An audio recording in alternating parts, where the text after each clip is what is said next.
दोस्तों पिछली वीडियोज़ में हमने यूक्लिड विभाजन प्रमेय का तो पढ़ ही लिया है। उसके आधार पर हमने 1.1 भी लगा लिया। अब अगला टॉपिक आता है जो हमारा, वो है अंकगणित का आधारभूत प्रमेय। तो सबसे पहली बात कि इस प्रमेय को दिया किसने था, तो इस प्रमेय को C.F. गॉस जी ने दिया था। और हाँ, एक बार जीके का और क्वेश्चन है, मतलब गणित में जीके का क्वेश्चन है कि गणितज्ञों का राजकुमार किसे कहा जाता है, तो यही थे C.F. गॉस जी, जिन्होंने अंकगणित का आधारभूत प्रमेय दिया था। तो अगर आपसे कोई पूछ ले कि गणितज्ञों का राजकुमार किसे कहा जाता है, तो आप लोग बता दीजिए कि भाई मैं जानता हूँ, C.F. गॉस जी को कहा जाता है। ठीक है, तो चलिए अब अंकगणित का आधारभूत प्रमेय क्या होता है इसको समझते हैं।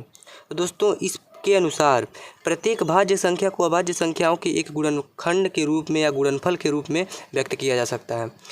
यानी गुणनखंड, यार वही जो हम लोग पढ़ते हैं शुरू में, वही कि प्रत्येक भाज्य संख्या को अभाज्य संख्याओं के एक गुणनफल के रूप में व्यक्त किया जा सकता है। तो गुणनखंड करके इन्हें निकालते हैं हम लोग। जैसे देखिए, मान लीजिए कोई भाज्य संख्या 20 है, ठीक है, तो इसका गुणनखंड करते हैं कुछ इस तरह से। सबसे पहले 2 से कटेगा तो 10 आएगा, फिर 2 से 5 आएगा, 5 से 1 आ जाएगा। ठीक है, तो इसको लिखते हैं 20 बराबर 2 गुणे 2 गुणे 5।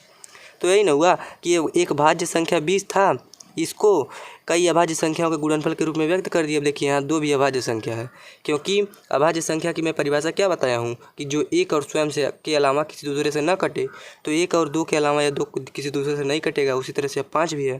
ठीक है, तो हम लोग एक भाज्य संख्या को अभाज्य संख्याओं के गुणनफल के रूप में व्यक्त कर सकते हैं। इसी को अंकगणित का आधारभूत प्रमेय कहा जाता है। इस प्रमेय को दिया था C.F. गॉस जी ने। अब बात आती है कि हम पढ़ते क्यों हैं यार अंकगणित का आधारभूत प्रमेय। तो सबसे पहले तो जब हम ऐसा किए, गुणनखंड किए, तो सबसे पहले तो आप लोग यही जान गए होंगे कि LCM SCF हम लोग निकालते हैं, उसमें यूज होता है। लेकिन LCM SCF के अलावा अलग अलग जगहों पर भी यूज होता है इसका। तो चलिए इसके यूजेज को पढ़ते हैं, मतलब कहाँ कहाँ यूज होता है। ठीक है, तो अंकगणित के आधारभूत प्रमेय के अनुप्रयोग में तो पहले तो वही वाला कि HCF और LCM ज्ञात करने के लिए। ठीक है, तो चलिए मैं सीरियल वाइज पहले लिख दे रहा हूँ इसको। तो भाई ये तो सब कोई जानता है कि लौसा मौसा कैसे निकाला जाता है। ठीक है, अगर नहीं जानते हैं तो फिर भी हम पढ़ने वाले हैं 1.2 में, कोई चिंता की बात नहीं है। अब देखिए, दूसरा इसका यूज होता है अंकगणित के आधारभूत प्रमेय का कि संख्याओं की अपरिमेयता सिद्ध करने में। ये क्या होता है, तो जैसे हम लोग आगे पढ़ेंगे कि कहा जाता है कड़ी में 2 एक अपरिमेय संख्या है ना, कड़ी में 2 अपरिमेय संख्या है, कड़ी में 3 अपरिमेय संख्या है। तो भाई हम नहीं मानेंगे। कैसे कड़ी में 2 अपरिमेय संख्या है, इसको सिद्ध करो।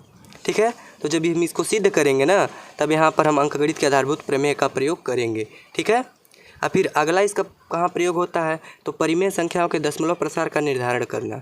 यानी कि जैसे दशमलव प्रसार 2 तरह का होता है ना, शांत दशमलव प्रसार, अशांत दशमलव प्रसार। आगे हम लोग पढ़ने वाले हैं यार, चिंता की कोई बात नहीं है। ठीक है, तो हम लोग कोई ऐसी संख्याएं होती हैं, परिमेय संख्या होती हैं कि देखते ही बता देते हैं कि कुछ अंक तक चल के कट जाएगा वो। जैसे मान लीजिए कि अगर 25/10 रहे, तो इसको हम क्या लिखते हैं, ये सीधे सीधे बताने के लिए 25/, इसको 2 पे पावर m और 5 पे पावर n के फॉर्म में चेंज करते हैं। अगर इस फॉर्म में है तो दशमलव प्रसार शांत है, नहीं तो अशांत है। अरे यार कोई चिंता की बात है नहीं, आगे हम लोग पढ़ेंगे पूरा। ठीक है, तो मेन बात ये जानो कि अंकगणित के आधारभूत प्रमेय का अनुप्रयोग कहाँ कहाँ होता है, LCM SCF ज्ञात करने के लिए।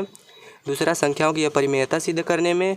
तीसरा है परिमेय संख्याओं के दशमलव प्रसार का निर्धारण करने में। ठीक है, तो उम्मीद करता हूँ ये अंकगणित का आधारभूत प्रमेय अब आप लोगों को समझ में आ गया होगा। ठीक है, तो अब हम 1.2 पढ़ने वाले हैं। 1.2 अच्छी तरह से लगाएंगे, लौसौ मौसौ, फिर कुछ और सवाल हैं। ठीक है, NCERT के हिसाब से। और हाँ, एक बताओ, हमारा वीडियो मतलब शुरू से देखने के लिए प्लेलिस्ट में चले जाइएगा, वहाँ पे मैं प्लेलिस्ट बना के डाल दूँगा। ठीक है, चलिए मिलते हैं अगले वीडियो में।